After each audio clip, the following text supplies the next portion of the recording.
Hello, I'm Rahi, a journalist working with Egoma. Welcome to our Inclusion and Diversity series, Further Together, conceived with the help of our equality partner, Accenture.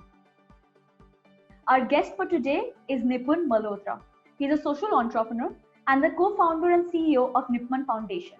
It's a non-profit which works towards the health and advocacy for people with disability.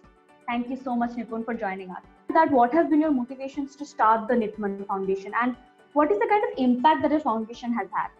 So I actually started the Nippon Foundation in 2012. I had gone to St. Stephen's College for my graduation. I did my master's from the Delhi School of Economics. And when I was doing my master's in economics, I decided to sit for placements because everybody else was sitting for placements in the corporate sector. And when I sat for placements, I kind of saw the discrimination that persons with disabilities face on a first-hand basis. Because I remember that I used to apply to companies, and whenever I used to go into an interview, the HR in the companies would not look at Nipun Malhotra, but they used to just look at the wheelchair, in that sense. वहाँ पे discrimination होती थी, and वहाँ पे मेरा rejection in that sense हो जाता था, for wide variety of reasons. Everybody made some excuse or the other, but it was basically because of my disability. That was a humiliating experience. I locked myself in my room for 1 or 2 months, but then I realized that I'm very lucky compared to other Nippons in the world because of the kind of opportunities I've got because of my family. So that's what motivated me to start the Nippon Foundation in 2012, and since then we've been working on empowerment of persons with disabilities, both in the corporate sector and in the space of policy and government. You spoke about the discrimination you faced and the humiliating experience which you had. It's been quite a few years since then. Do you think that right now the kind of atmosphere with students with disabilities go through is slightly better? That the ecosystem in which they are, the education ecosystem is slightly better? I would say yes and no. I mean, in terms of yes, we have a better law right now. We have the Rights of Persons with Disabilities Act 2016 that actually says nobody can be discriminated against. It's a there's a legal punishment for discriminating against a person with a disability. There are more disabilities also recognized. There are 21 disabilities now. But at the same time, I think one of the biggest challenges that persons with disabilities also face is that there is still an attitudinal barrier. People don't really understand how to be sensitive towards persons with disabilities, etc. In fact, I've even written a comic for school children where I've tried to change attitudes towards disability. But so this challenge continues. There's still a lot of lack of accessibility. People with disabilities are not involved in policy and decision making. So of course, the situation is not perfect, but definitely it's better than what it was, say, 8 to 10 years back. What do you think are some of the immediate steps which need to be taken to, challenge this exact thing which you said, perceptions of people? I think when it comes to perception of people, attitudes need to change when people are small children. So, in just like in school education, now we have environmental education, we have gender education, etc. Why not have disability education too at the school level, so the children are more sensitized towards their classmates or colleagues or family members with disabilities at home. My biggest source of inspiration really were my parents, specifically my mother, because when I was born, doctors had diagnosed that I lived the life of a wooden doll, and that was not that was a pre-Google era where you can now today just Google and search what a disability is and internationally what its medical diagnosis is, etc. But despite what doctors said, my mother did not give up, and she decided that I should live a completely independent and normal life, and that's how my journey in that sense really started. And she decided that I should go to a normal school. There were a lot of schools that did not want to accept me because I was born with a disability, and India did not even have a disability act at that time, etc. But she applied to more than a dozen schools, and a lot of people told us that Nipun should go to a special school or a school for persons with disabilities, But she said no. In the end, he has to face a normal life, so might as well go to a normal school and face the real world in that sense. You talked about the law, you talked about policies, you talked about sensitization, but if we kind of bring it to a more focused approach, what do you think are the steps which should be taken in the corporates, and do you think that accessibility is something where it should be when it comes to the corporate space? Absolutely. So in fact, the Rights of Persons with Disabilities Act 2016 talks about equal opportunity policies. So all companies should have an equal opportunity policy, just like there are POSH policies now. POSH policies is something also the companies were resisting earlier, but today every company has it. No, you will not find a single company. It's very difficult to find a company that doesn't have a POSH policy. Just like that, equal opportunity policies for persons with disabilities, which are part of the act. So it's a law. It's not a favor that you're doing to disabled people by having that policy, but that's something that you really need, that all companies need to adopt in that sense.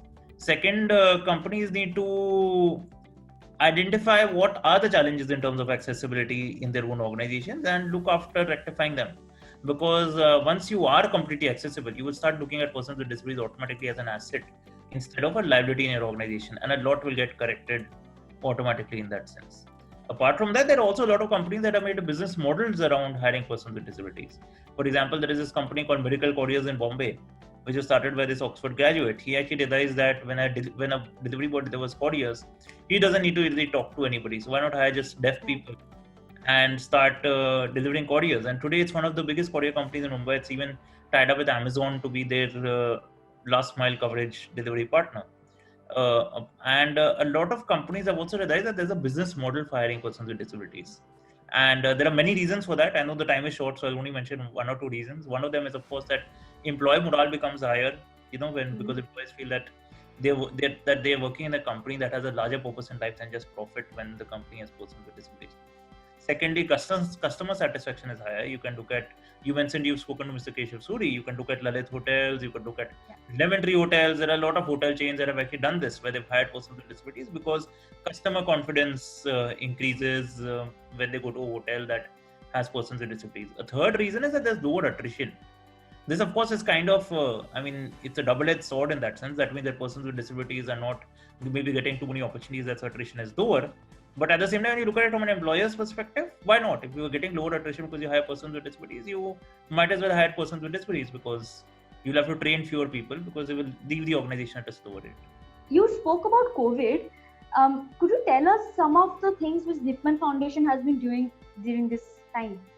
Sure. So, in fact, when the lockdown was announced, one of the biggest challenges persons with disabilities face is that they were not getting groceries at home, especially those living alone or living with elderly parents.